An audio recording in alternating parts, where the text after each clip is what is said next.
Being a student, I lead a life of honesty and sincerity. My daily routine is very easy and simple. It helps me to study properly, eat on time, and take care of my health. I consider morning as the most important part of the day. Therefore, I get up early in the morning at half past 5 a.m. and then I attend the nature school. Thereafter, I splash my face, brush my teeth, and go out for a walk and do some exercise. During exercise, I listen to music. Then I get back to home and take shower.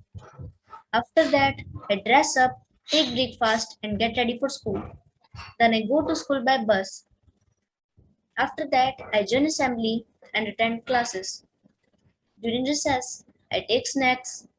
After schooling hours, I come to home, take rest for some time, and eat lunch. Thereafter, I do homework and read some books. Before going for evening walk, I watch TV and play games for some time. On returning, I take shower and eat some snacks with juice. Thereafter, I play video games and have dinner.